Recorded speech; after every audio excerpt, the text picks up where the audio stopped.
What's up, guys? It's KB. Make sure you subscribe to the Underground Sports Philadelphia YouTube channel. Click the bell icon down below so you don't miss a single video from us.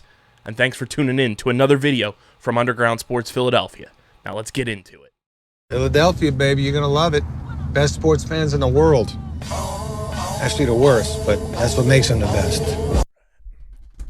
All right, I think we are all set. What is going on, everybody? Welcome into episode number 554 of Underground Sports Philadelphia, presented by the City of Vineland. It's KB and Matt back in studio, ready to break down everything going on in our lovely world of Philadelphia sports and anything else in between. We got a lot to dive into between the Phils. Eagles started training camp today, and Matt's back from Italy for the first time on the main pod, so we'll get into that as well. But before we get into everything, make sure you guys are following us on the socials at Underground PHI, Twitter, Instagram, Threads, and TikTok, Facebook.com/Underground Sports PHI.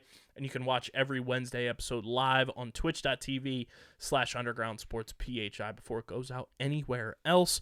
You can follow Matt on Twitter at Matt Castorina. Follow me at KBIZZL311. Subscribe to the podcast feed on Apple, Spotify, or wherever you get your podcasts. We are there. Leave a 5-star rating and review. It goes a long way for helping the show continue to grow, helps more people find our entire network of podcasts, and just be a friend, tell a friend. Let your people know to subscribe, and subscribe to the Underground Sports Philadelphia YouTube channel, youtube.com/@Underground Sports Philadelphia. That's where you get full video episodes of this show twice a week. You get full video episodes of every podcast on our network. You get live streams, original content, shorts, all that good stuff. If it's video, it's going on our YouTube channel. So go subscribe, youtube.com/@Underground Sports Philadelphia. And of course, like I mentioned, this podcast presented by the City of Vineland, and the City of Vineland Municipal Calendar features city-organized, city-sponsored, and city-affiliated events that are of public interest. The calendar, which is accessible at vinelandcity.org, is a good way for residents and visitors to build awareness, remain engaged with city government, and participate in local events. You can also follow the City of Vineland on social media via their Facebook, Instagram, LinkedIn, and YouTube pages. Through these tools, you can stay connected to the community and get important announcements about programs and services offered by the city. Vineland, New Jersey, where it's always growing season. A big thank you to Security 21 Security Systems and Paul J. Gillespie Incorporated for their continued support of this podcast. Matt, what's going on, brother? I'm living the dream. Back from Italy. First of all, how was the motherland? How was the trip? It was fantastic. Had a great time. Very hot, but in some ways happy to be home, but also sad. I don't know why we left. It's been a while since we've had you on the show, and a lot has transpired with our Philadelphia Phillies. It's brought to you by our awesome merch partners at PHI Apparel Company. There's no doubt in our minds you guys will stand out in the crowd, whether you're going to Citizens Bank Park, going to your local dive bar, chilling at home, watching the Fightin' Phils. When you're wearing your merch from PHI Apparel Company, whether it's Philly sports merch, our exclusive Underground Sports Philadelphia podcast merch, you're going to stand out with PHI Apparel Company. Go to phiapparel.co, use code Underground, and you get 10% off any and all merch orders. It's the most effective and direct way for you guys at home to support everything we're doing here at Underground Sports Philadelphia. When you get your merch, tag us. We'll retweet it. We'll repost it. We want to see where you're rocking your merch from. So go to phiapparel.co, code Underground for 10% off any and all merch orders. All-Star break is come and gone. Philly's back at it, and Trey Turner's catching the Boo Birds. Well, he's had a pretty underwhelming season, and I think, we've seen this Phillies offense kind of hit peaks and valleys all throughout the year. When Castellanos cools off a little bit, and everyone else is sort of has not picked up that slack that he was carrying us with into the All-Star break. And Trey has, again, struggled for so much this year. It sucks, it's tough, and I think it's actually kind of interesting, too, because Castellanos has had a nice rebound from his disappointing first year. You hope that Trey picks it up at the later stages of this season and has a better second year, but it's been a little underwhelming from him, and I think, people are just a little frustrated at that. I don't really like it that much in, the regular season, when the stakes are not that high. especially in a sport like baseball where there's like 80 home games to see.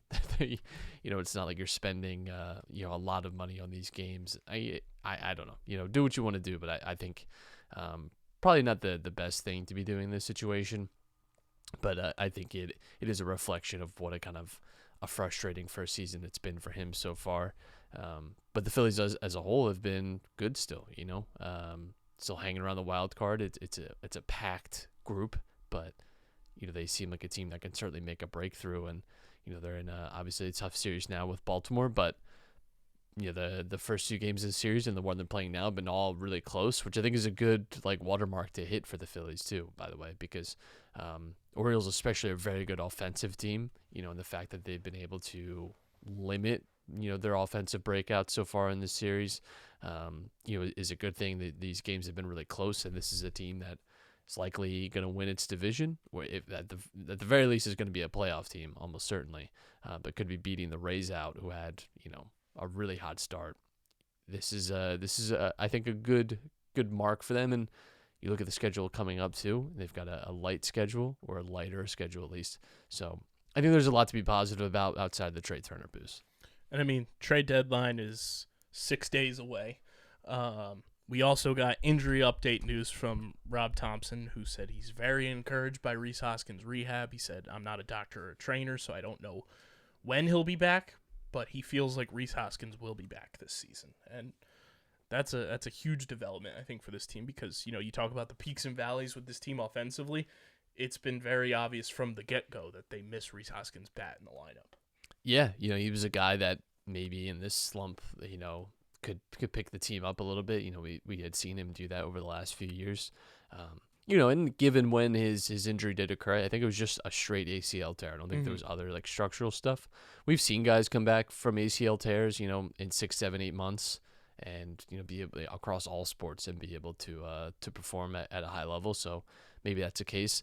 It sucks that it comes off the back of really disappointing injury news, and Painter being out with Tommy Johns. He's going to lose obviously all of this season, but even next season. This is a guy that we're looking forward to as a breakout, making his debut as a teenager in MLB, and just obviously picks up an unlucky injury in spring training that just sort of lingers all year, and ultimately have to make a decision. So I think getting Rhys back would be nice, but it'd be kind of this very unfortunate sliding doors where you have one guy get shut down for this year and beyond, and you at least bring another guy back. Yeah. We do have some, bringing up the trade deadline, 2 trades happening already today. One involving the dumbest team in all of baseball, and that's the Miami Marlins. They traded, this 2 hours ago, from Craig Mish and Mark Feinsand. The Marlins traded Dylan Floro to the Twins for Jorge Lopez in a swap of relievers. So the Marlins already making moves. You got to make moves, stay ahead of them as well. And then the Cleveland Guardians, as of 10 minutes ago, have agreed to a deal to send shortstop Ahmed Rosario to the Dodgers.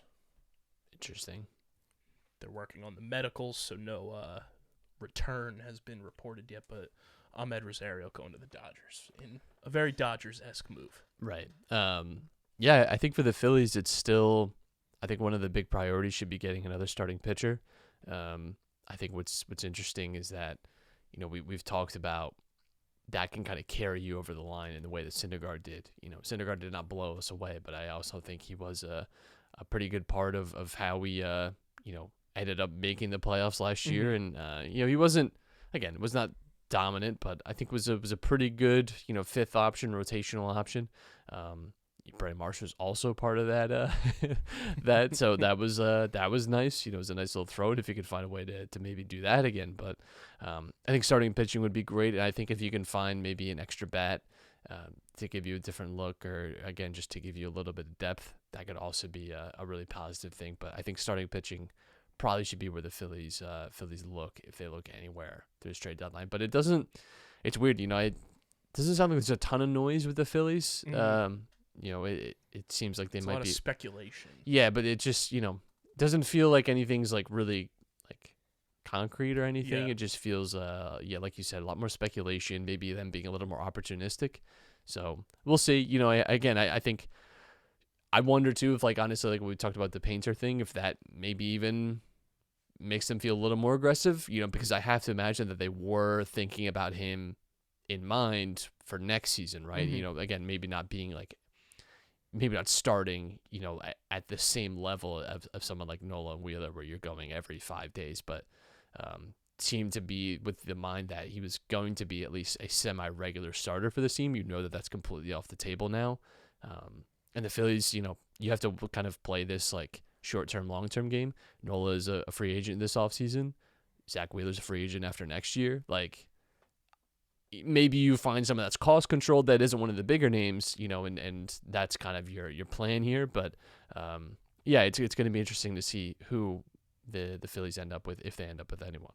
Yeah, and the other name that was getting thrown around today between two very, hyper-competitive teams, the Dodgers and the Rays, is Lance Lynn.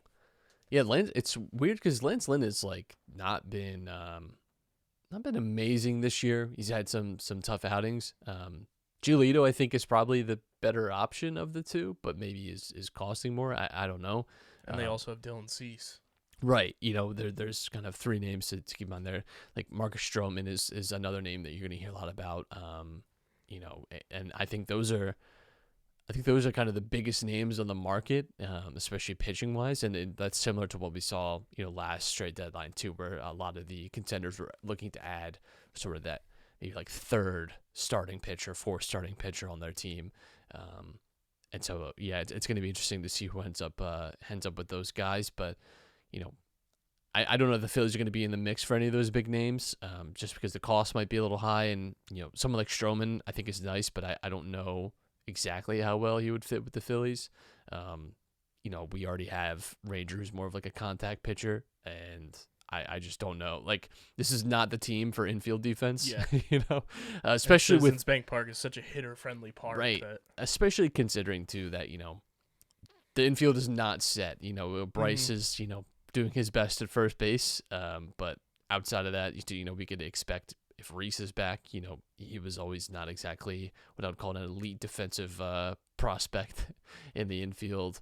And then you have Schwarber still dad bodding it out there, just making dad plays at balls. But I think starting pitching is definitely something to consider at the trade deadline.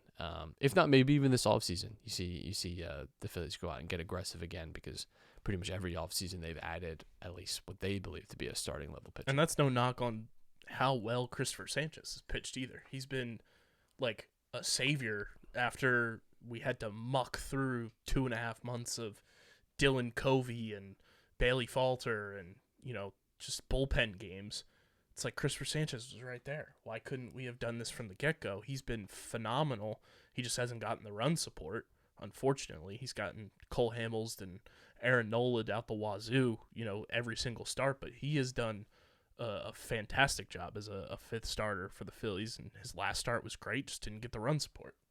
Yeah, and I agree, but I think that's all the more reason maybe too that you kind of try and find someone who's capable, because the Phillies have, I think, been in some ways a little lucky this year, in that they haven't had to depend too much on the bullpen. Like, the starters have done pretty well this year at eating innings and things like that. It hasn't been spectacular, but there haven't been a lot of moments where we've had to rely on long bullpen days. And again, when you have two guys at the top of the order too, and Nola and Wheeler that can give you a really strong outing, that's a good thing. But we've seen this in years past where pitchers maybe miss 2-3 weeks, and that puts you in a really tough bind. With how tight the wild card is, I just think you have the ability, especially when some of these other teams are faltering. When you see the Marlins have struggled the last few weeks, right?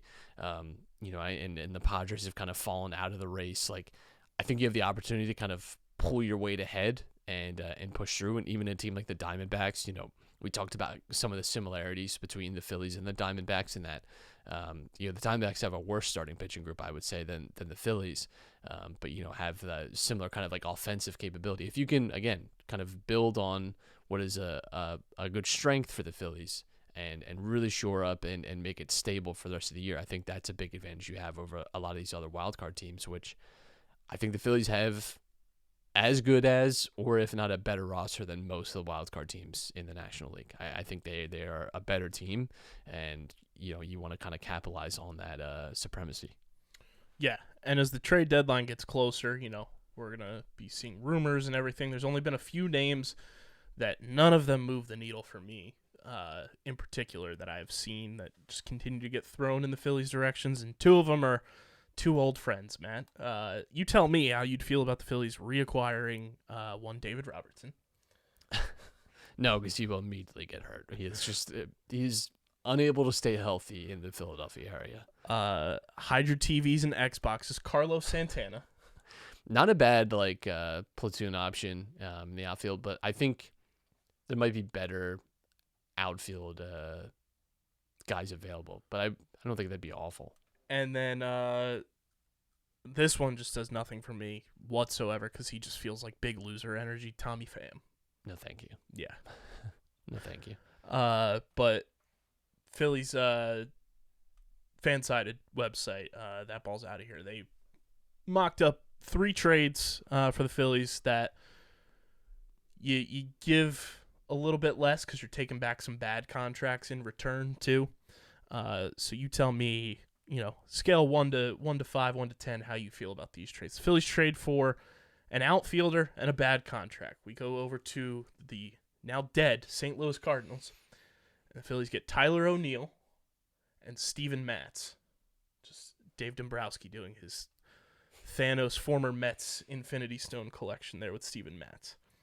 So I think with acquiring anyone in the outfield, I think here's the problem with the Phillies is the one issue I'll say is that, again, with the injuries that they've had, acquiring anyone is a little bit of a hard process because Phillies have 4 guys that realistically should be DH right now. And the ideal thing, I think the best thing for this team in the last 2 months of the season would be getting Schwarber out of the outfield and into DH. And so that could be a priority. So I don't hate it in that sense which is somewhat happened thanks to the fantastic emergence of Johan Rojas. Right. But is Johan Rojas really the right? Is he going to be on your playoff roster? Exactly. You have to look at. I really think having someone stable enough to get Schwarber out of outfield could be a little bit of addition by subtraction. So I don't mind it. I don't mind it at all. Your next hypothetical of an outfielder and a bad contract, Lane Thomas from the Washington Nationals, and one future former Philly, Patrick Corbin.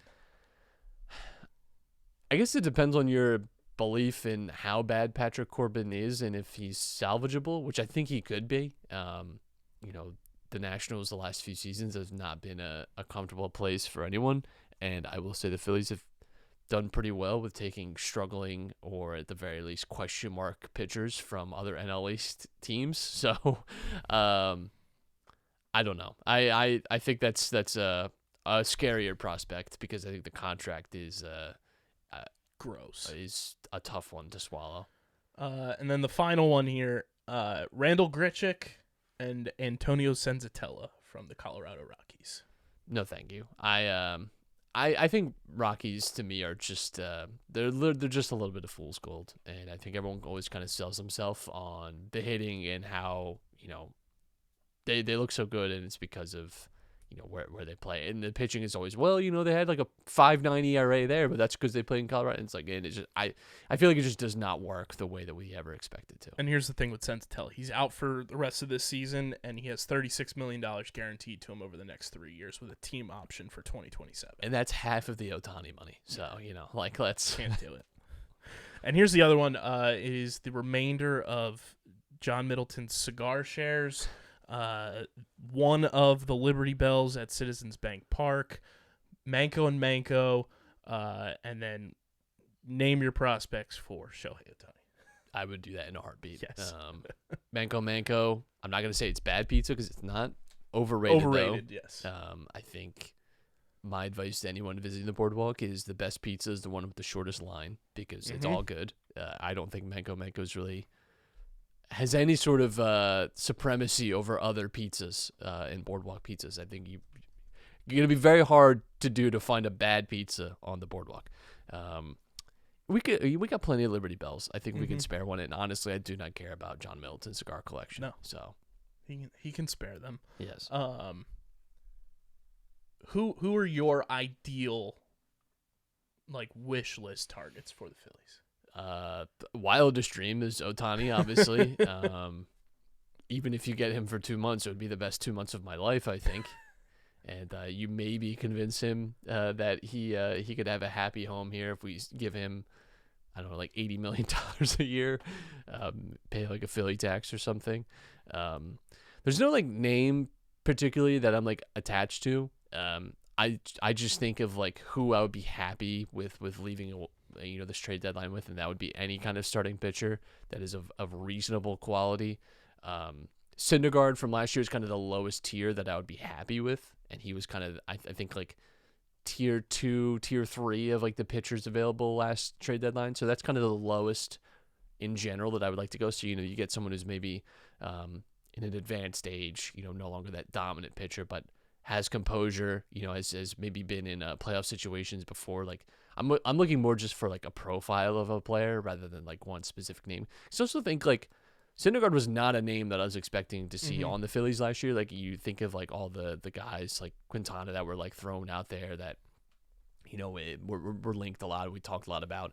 Syndergaard was really not one of those guys. And so honestly, I think it's more just the profile for me than anything.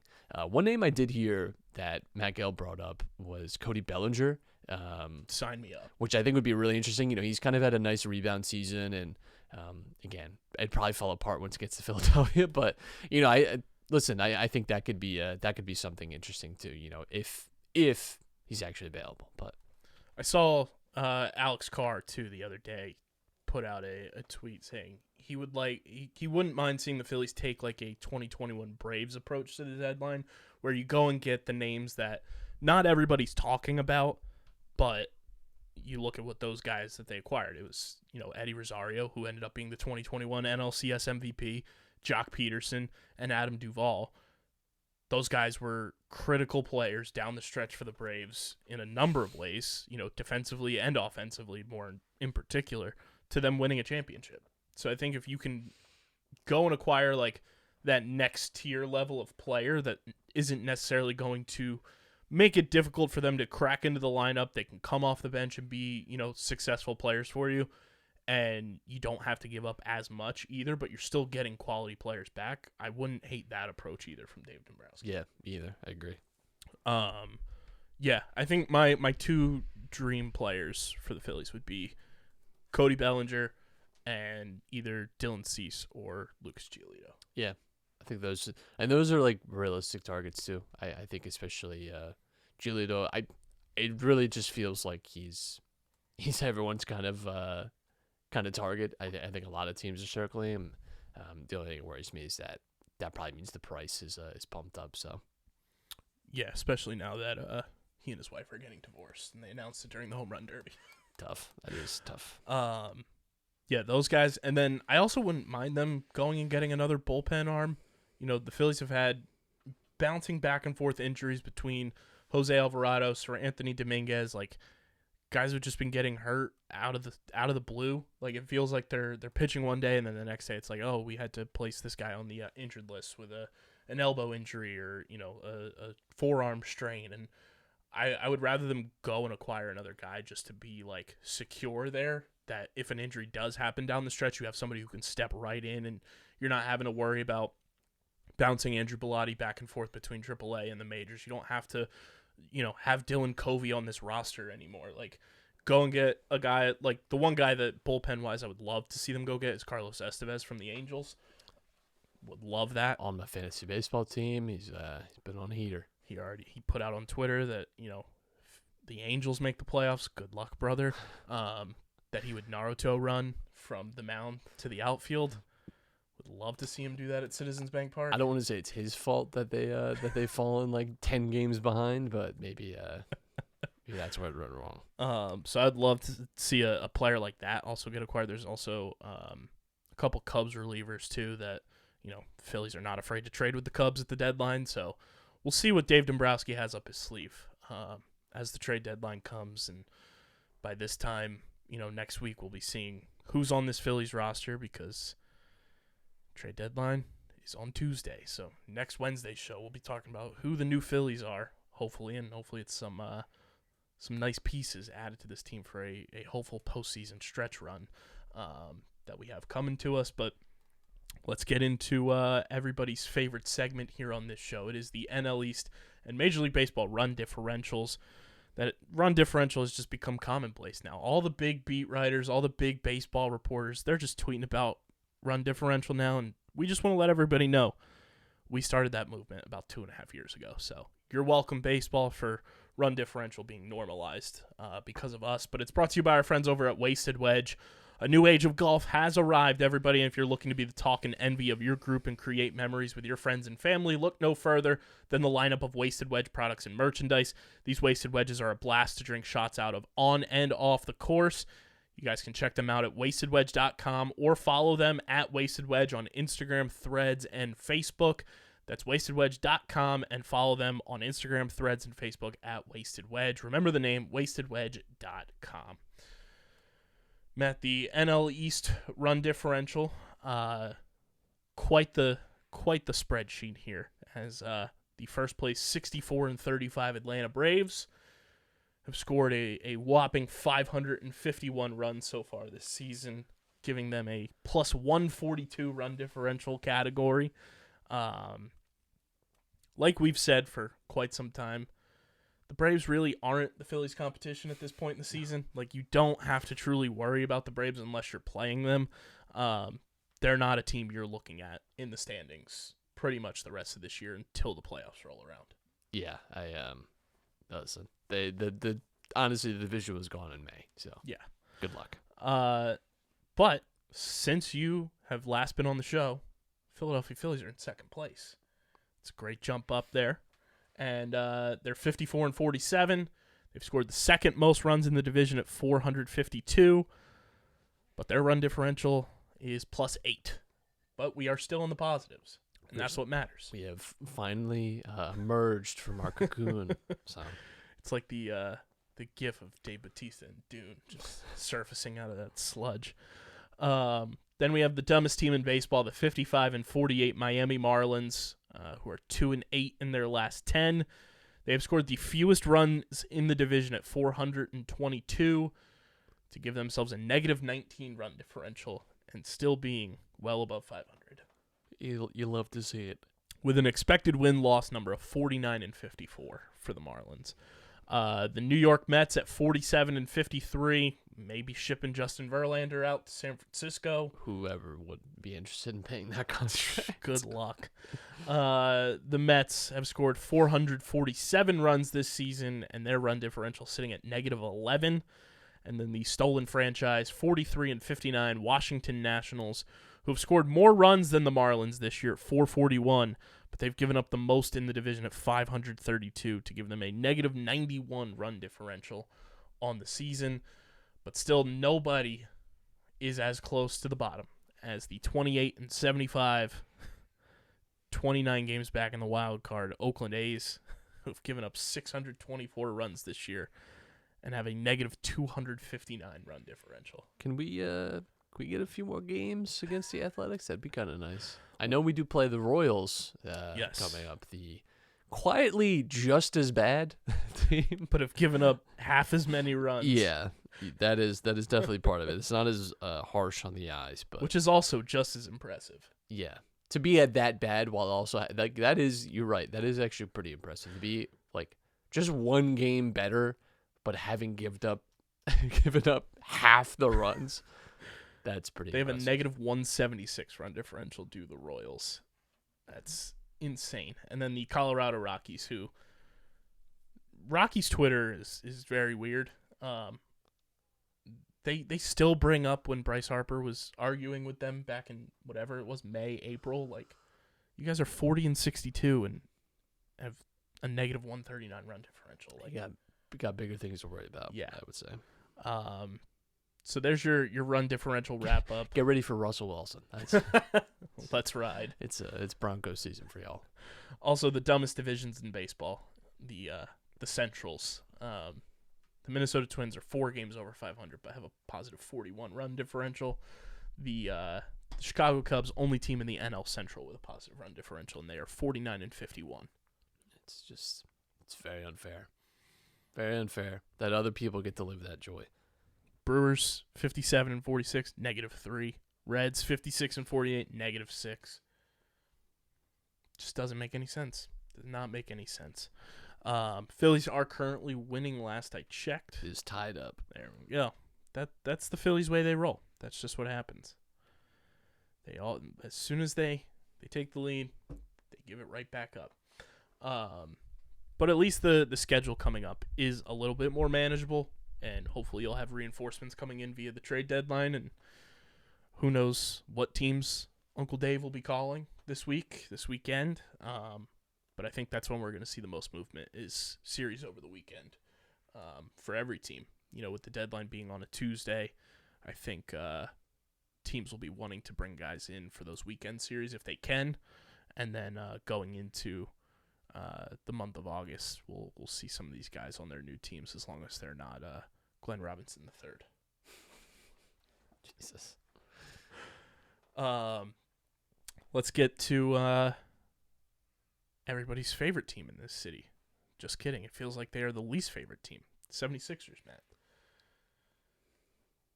Would you rather be at Joel Embiid's wedding or handing out what seemed like handing out burgers from Bun B in the club with PJ Tucker? I'd rather be at Joel Embiid's wedding. Seemed like a more fun time for me personally. Not a big fan of clubs, although I am interested in a Trill burger. Like that does intrigue me. But yeah, it's it's just another very uncomfortable long off season. With now we don't know what's happening with James Harden. Heard that we might trade PJ Tucker to avoid the tax, and with 2024 cap space in mind, that's exactly what you want to hear when you have a generational talent on your team coming off an MVP year. Is that you're going to try and save a little money this year, and look at 2024 at a terrible free agent class, and you could probably be trading Joel Embiid next summer if that's really the strategy you want to take, because this team would be like a 5 seed and get bounced in the second round again. So I don't know. It's a strange plan because it feels like the Sixers are kind of just hoping to be running it back, yet they're going to be running it back with worse surrounding personnel and are still going to have an unhappy James Harden, it seems, for this season. And I think James Harden has some reason to be upset. He did take a friendly deal last summer to help the Sixers round out the roster. I was hoping that would result in a little bit of reciprocation on the Sixers end, with giving him the max deal. The problem is that no one else was interested in giving him the max deal, and so the Sixers were obviously not going to just be handing that out to him.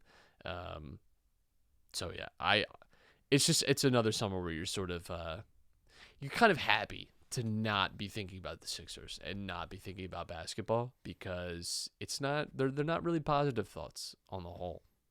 It does feel very weird that they are now truly the most despised team in the city. It feels like even people are feeling more positive feelings about the Flyers than they are about the Sixers. Which is a strange world to live in, because the Flyers, I think, have finally accepted their fate. I think that the Sixers are just have done so much psychic damage to people that they're just over it. It's like it truly turned into a toxic situation. I think especially too, again, the way they lost this year, where they got so meekly in Game 7, and Harden and Embiid just had a terrible, terrible performance. It's just it's hard to reconcile with that, and it's hard to not just hate it. Yeah. And again, you have one of your star players actively demanding a trade, only wants to go to the Clippers, who have nothing to give in return. That would be of realistic quality, for James Harden. So it's I don't blame anyone for kind of being checked out on them. At least we didn't pay $304 million to a guy with only one directional way to turn. Yeah, that's one thing for sure that we did not.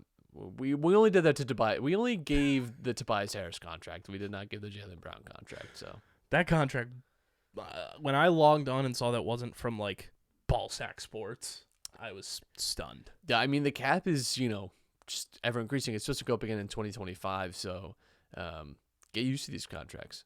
Like the next stars in the NBA are going to be likely billionaires just off of NBA contracts alone. Now, of course, they don't see all of that money, but yeah, I mean, you look at like what the young players now are getting as those second contracts. You're going to see numbers in the 300s, 400s.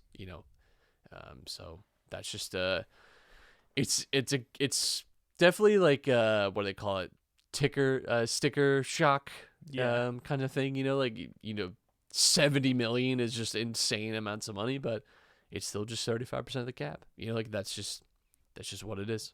At least we did the Tobias Harris deal before. Yeah. But yeah, let's kick it to the gridiron. It's brought to you by our friends over at Kenwood Beer. It's smooth, clean, and bright with taste to boot. Kenny is the routine choice of folks who want a balanced, flavorful, no-frills beer that's right for any occasion. Some call it the best light beer they've ever had. We just say you can't beat the original. Go to kenwoodbeer.com and use the all-new and improved Kenny tracker. You can see who's got Kenny's on tap in the Philadelphia, now Pittsburgh area. It's 4.1% ABV, just 120 calories and only 8 grams of carbs. That's kenwoodbeer.com. You got to be 21 or older to do so. And, of course, please drink responsibly.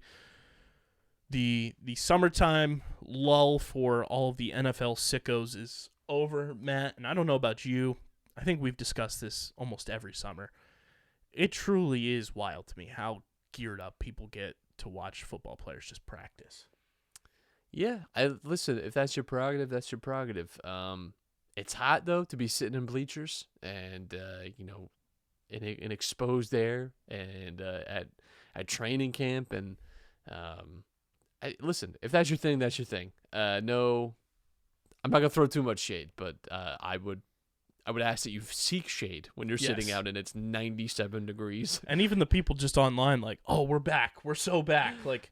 It's practice, guys. It is hard for. Listen, I get it. People are starved. They really want it back, and we're just getting closer and closer. Like just like 5 weeks away, 6 weeks away from football being back. I get it, but yeah, it's never been something that I'm like, man. And it's always the same out of every camp. It's always the same. It's like, this guy looks amazing. And it's like, yeah, it turns out when you watch professional athletes up close when they're playing with no pads and just get to run it up in space, that it looks insane, because they're professional athletes. So who knew? But yeah, that's what it always is. It's always, and everyone kind of hangs on every word because everyone is looking for some sort of nugget, some sort of information, especially now with the rise of fantasy football, and how popular that has become and how pervasive it is in just NFL news.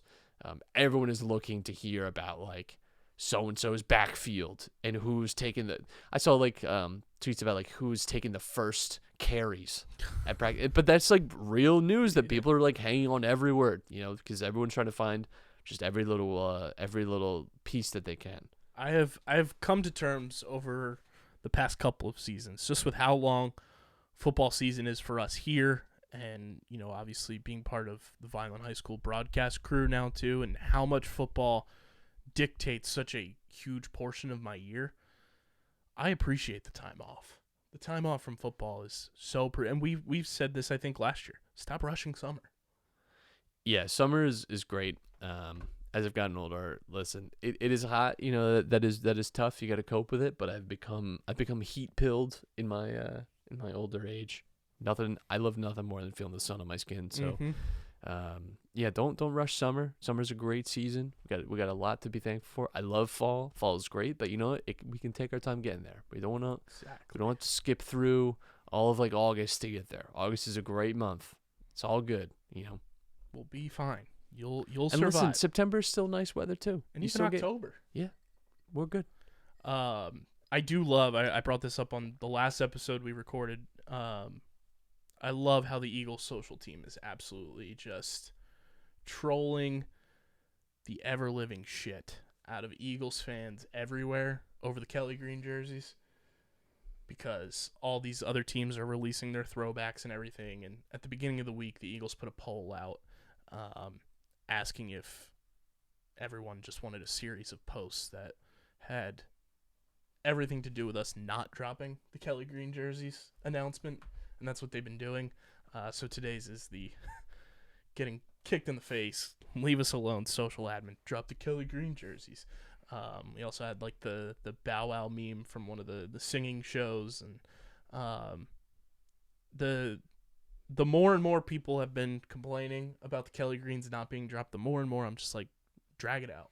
They're going to complain about them not being dropped so that they can complain about not being able to order them because they're all sold out. So along with, oh, these are not what I thought they were going to look like. Right, it's going to be, oh, this is the real Kelly Green. You know, not my Kelly Green. Right. Exactly. And I mean, some of the throwback uniforms have been fine across the NFL. Some of them, not so much. Don't know what the fuck the Colts jersey release was. I don't know if you saw those ones, but they were quite the spectacle. But yeah, I mean, the Kelly Greens will be there. Plus, I mean, if you go down to Wildwood or any of the shore towns, they've got them in the basketball game thing already. So yeah, there's your sneak peek. And those things, I'm telling you, they will last a long time. They're breaking news before Ian Rappaport. Just do not wash them. They will fall apart. Last bit here, as we are in full-blown MLS mode across everywhere because of the arrival of one Lionel Messi to the MLS.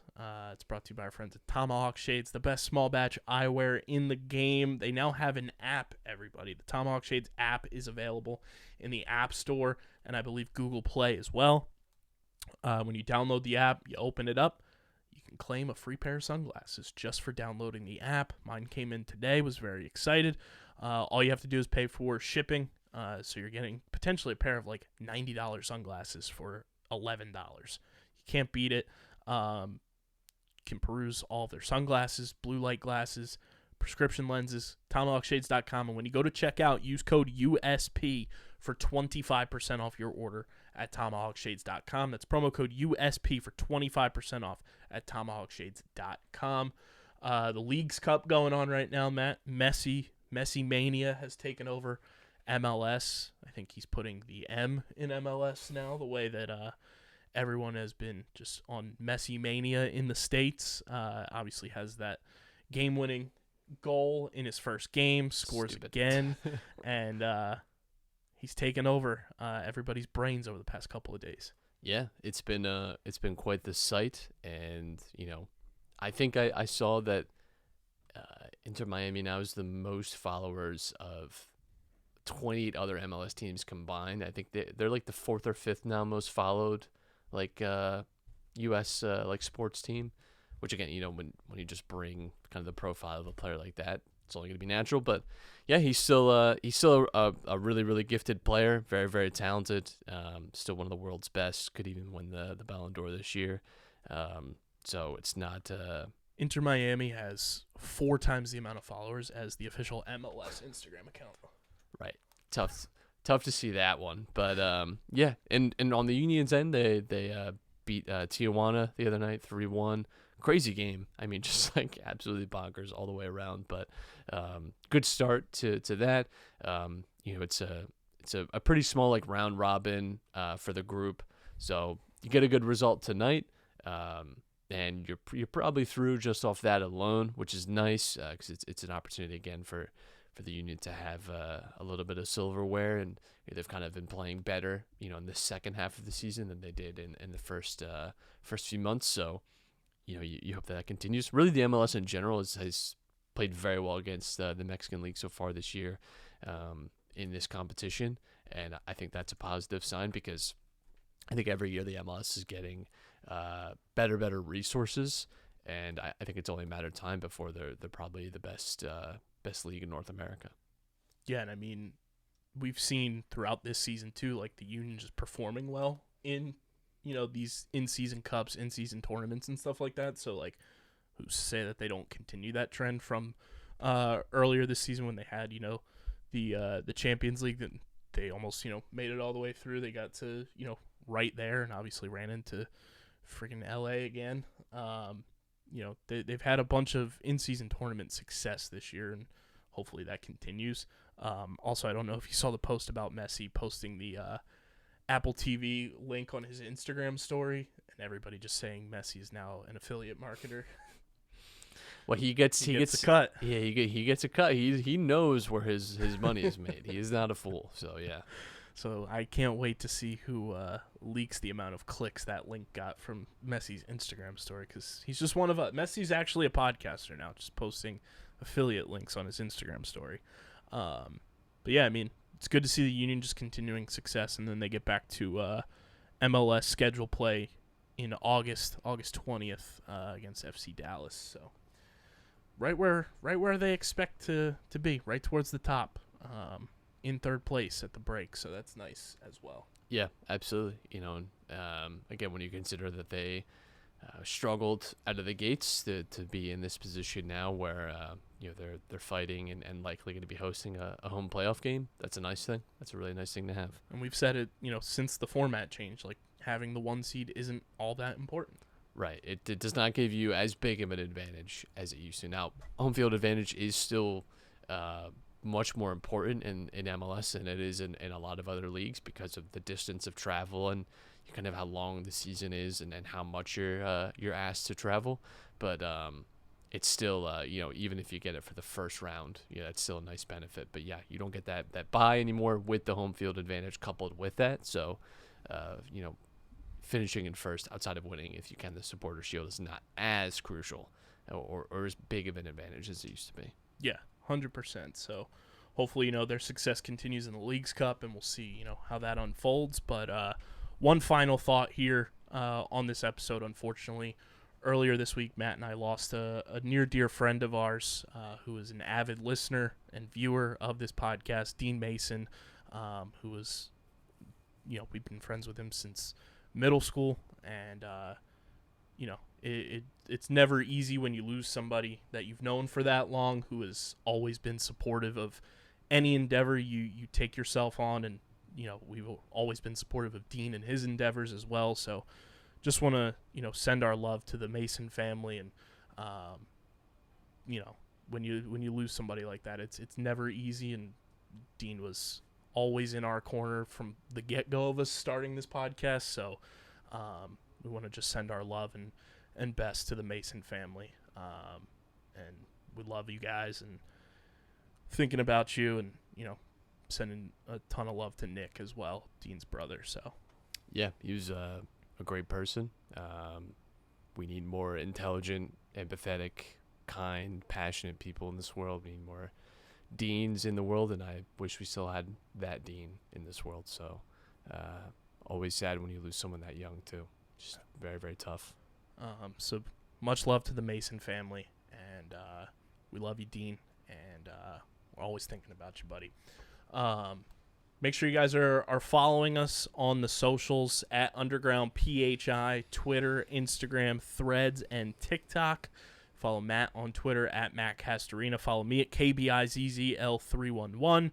Subscribe to the podcast on Apple, Spotify, or wherever you get your podcasts. We are there. Leave a 5-star rating and review. It does go a long way for helping this show continue to grow, helps more people find Underground Sports Philadelphia, and lets us continue to do really awesome stuff that we have planned down the pipeline, and allows us to continue moving along on this journey of podcasting and make it bigger and better than ever. So go subscribe on your audio platform of choice, and subscribe to the Underground Sports Philadelphia YouTube channel, youtube.com/@UndergroundSportsPhiladelphia. That's where you get full video episodes of this show twice a week, and every show on our network. You get clips, interviews, shorts, live streams, all that good stuff. So go subscribe, youtube.com/@UndergroundSportsPhiladelphia. And this show is presented by the City of Vineland, and pulling it up right here because they really are one of our biggest supporters, and have been since they got on board with us. And whether you're a company looking to expand, relocate, or are a new business startup, selecting the right location is critical to your success. Vineland, New Jersey offers both an affordable business location and an excellent quality of life. The city's economic development department is a one-stop source for moving your project through the development and approval process, and their goal is to make this process as smooth as possible and to provide the fastest turnaround times in the region. If you're considering potential locations for your operation, contact the Vineland Economic Development Team at 856-794-4100. That's 856-794-4100. Vineland, New Jersey, where it's always growing season. And big thank you to Security 21 Security Systems and Paul J. Gillespie Incorporated for their continued support of this podcast. And this has been episode number 554 of Underground Sports Philadelphia. By this time next week, we'll be talking trade deadline acquisitions by the Fightin' Phils and seeing who's new to the club as we hopefully hit another postseason run towards Red October.